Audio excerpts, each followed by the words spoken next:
오늘 예수님이 변화산 위에 올라가서 자신의 모습이 완전히 너무나 아름답게 변화된 모습을 보여주고 계십니다.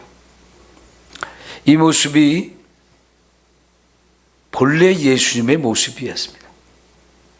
빌립보서 2장 6절에 보면 그는 근본 하나님의 본체시나 그랬습니다. 하나님의 본체가 되신 예수님, 하나님 보좌 우편에 늘 계시던 예수님은 이렇게 얼굴이 환하게 빛같이 빛나고 온 몸이 빛같이 빛나는 몸이었기 때문에 입은 옷조차도 같이 이 옷이 희게 휘어지면서 빛을 내는 그런 놀라운 모습, 너무나 영광스럽고 우리가 상상하기 어려운 그런 모습이겠죠. 이 모습이 본래 예수님의 모습이었습니다. 그런데 그 예수님이 그 영광된 자리, 영광된 것을 누리기 아니하시고 그걸 자기를 다 비우시고 이 땅에 우리와 똑같은 사람의 모습으로 오셨죠. 그리고 그곳에서도 더 낮아진 곳으로 자신을 더 비우고 더 낮추셨기 때문에 이 땅에 있는 동안의 예수님의 모습은 볼품이 없었고 사람들이 흠모할 만한 아름다운 것이 전혀 없는 모습이었다 그랬습니다. 여러분, 그러니까 예수님이 하나님의 아들이라고 말해도 믿지 않는 거죠.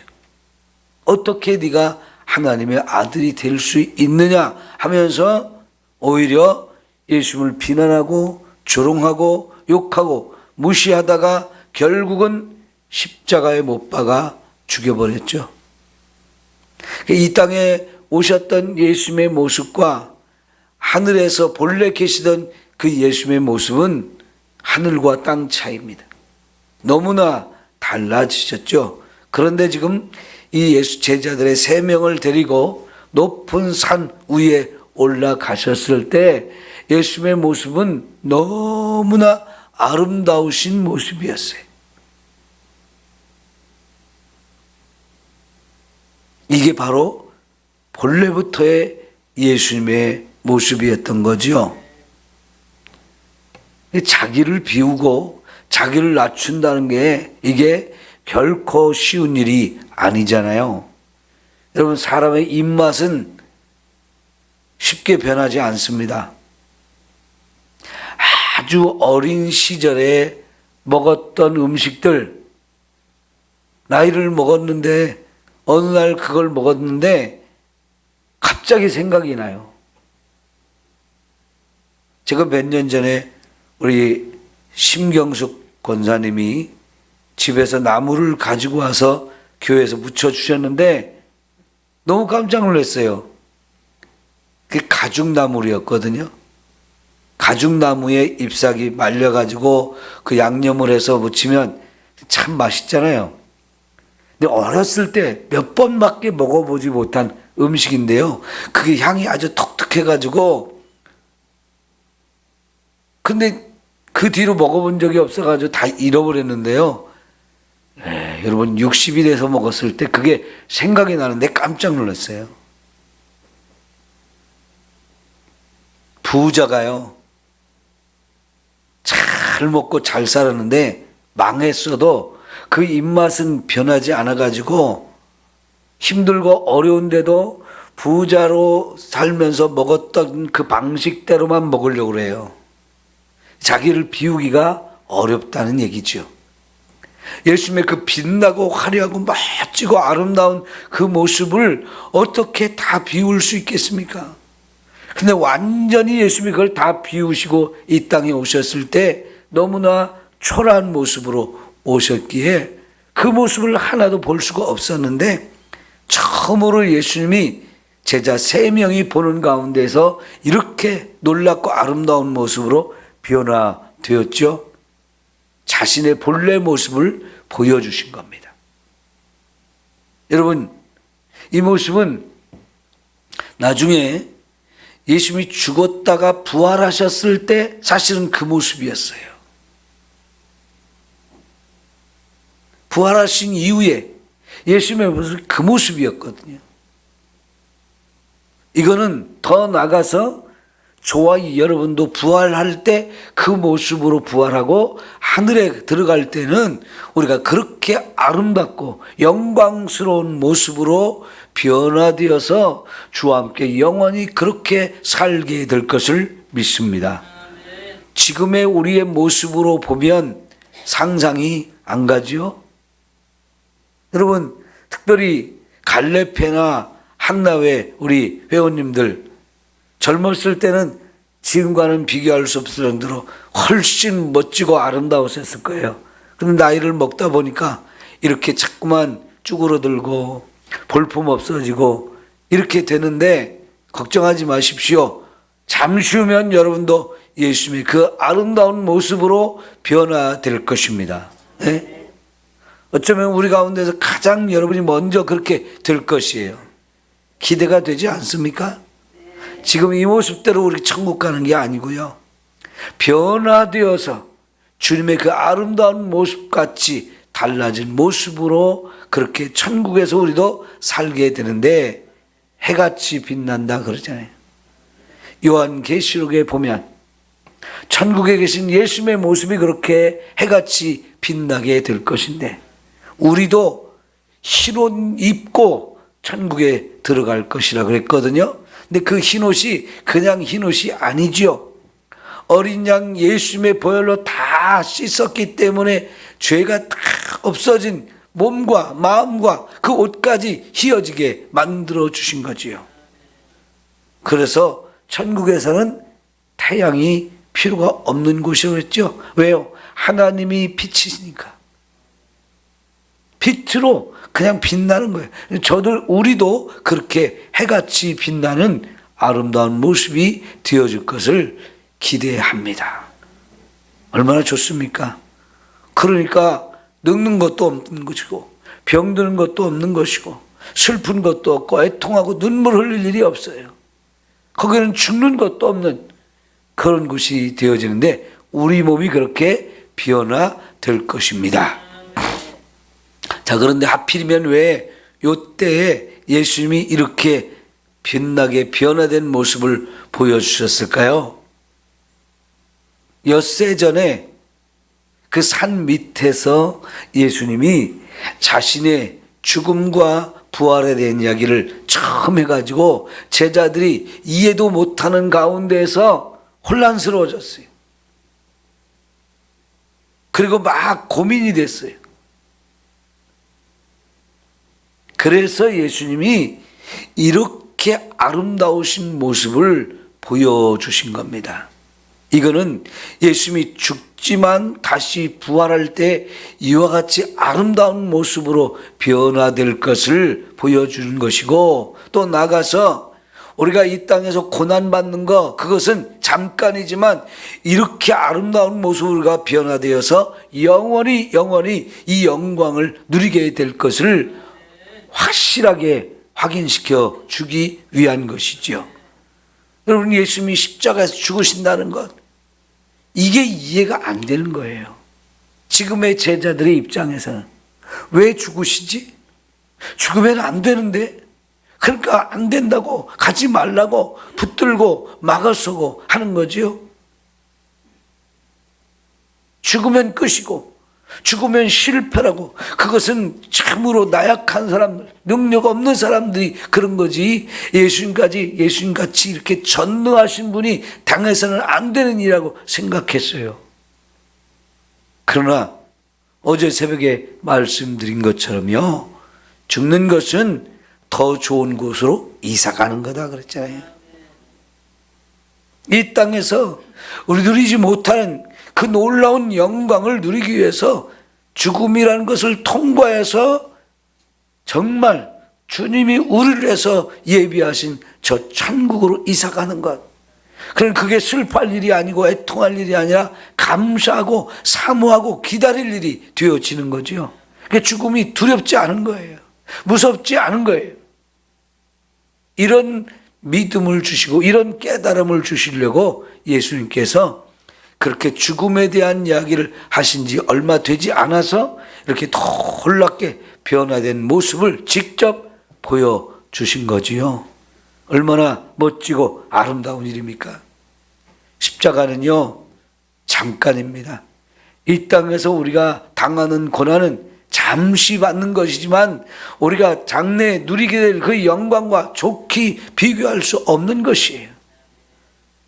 오늘 예수님의 이 빛나고 아름다운 모습으로 변화된 것이 우리도 그렇게 될 것이기에 함께 사모하고 기대할 너무나 아름다운 모습이 되어지는 거지요.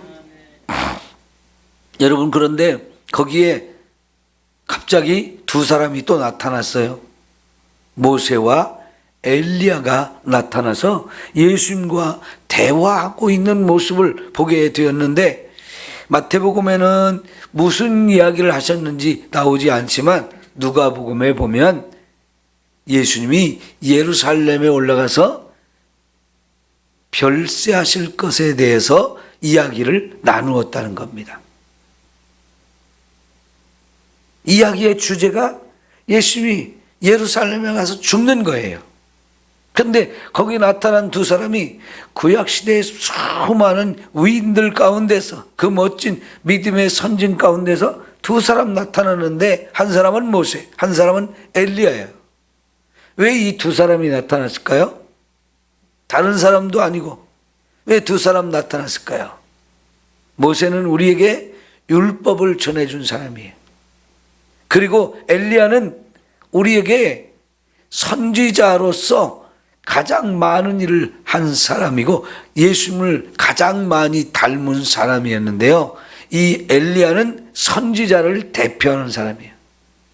그러니까 율법을 전해준 사람, 선지자의 대표, 이렇게 두 사람이 나타나서 예수님이 죽으실 것, 별세할 것에 대해서 말씀하셨다는 얘기는요, 그 율법이 예언하는 것도 예수님의 십자가에 관한 것이 핵심이고요, 선지자들이 예언한 것도 결국 예수님이 십자가에 죽으실 것이 핵심이었어요. 왜 예수님이 이렇게 십자가에 죽으실 것을 말씀하고 있느냐? 율법을 성취하시는 분, 예언을 성취하시는 분이 예수님이고, 그 모든 예언을 성취하는 핵심이 바로 우리를 구원하기 위해서 예수님께서 십자가에 죽으셔야만 했던 사건이지요.